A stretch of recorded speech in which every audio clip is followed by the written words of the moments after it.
Henry David Thoreau, the American naturalist, poet, and philosopher, said in his seminal work, Walden, he said, most men live lives of quiet desperation.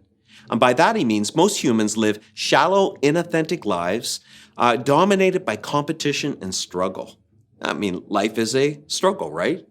And it's at that place of struggle and desperation where the beautiful and the brutal collide. They intersect there. And it's precisely at that place of the brutal that we feel like giving up often. But so many good things and beautiful things are on the other side of brutal and hard things.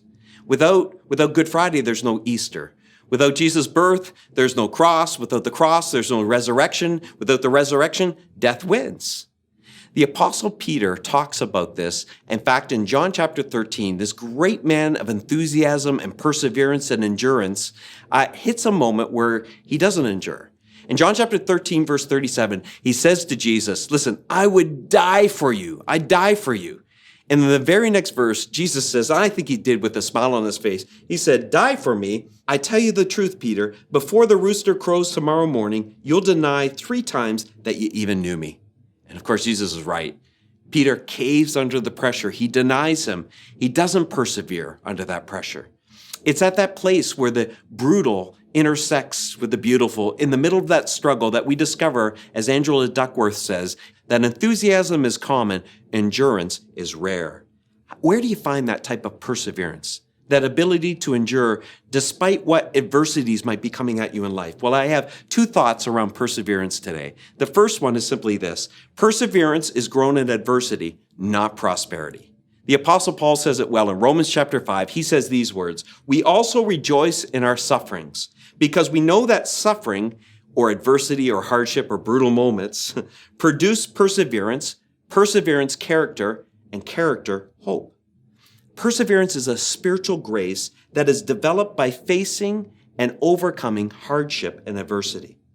Now, I call those moments growth pockets. They're not welcomed. You might find yourself in a growth pocket right now. It's painful. It's uncomfortable. You just want to get out of it.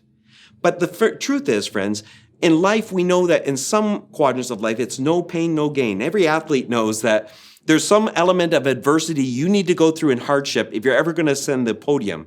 No pain, no gain.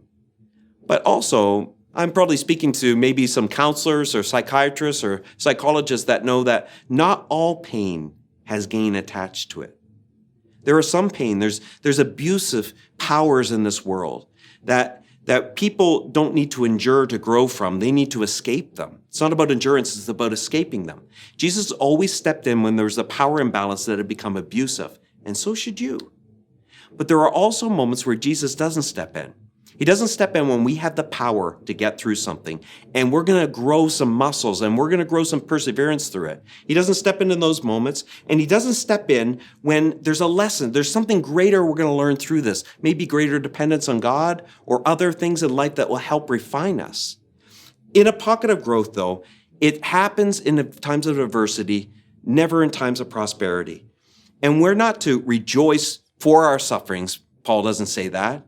Or rejoice just in the middle of it. He says we're rejoice with our sufferings because they're going to produce something better. And that leads to truth number 2, which is perseverance pairs best with future aspirations, not present agitations. The Apostle Paul, again, listen to what he says. He says, we also rejoice in our sufferings because we know. What do you know? We know that suffering produces, and he points to future aspirations. In the moment, it doesn't feel like the suffering is producing anything good. In the moment, the brutal moment, the adverse moment, the amygdala is kicking in and saying, get out of here, fight this. You don't want to stay in the pocket of this.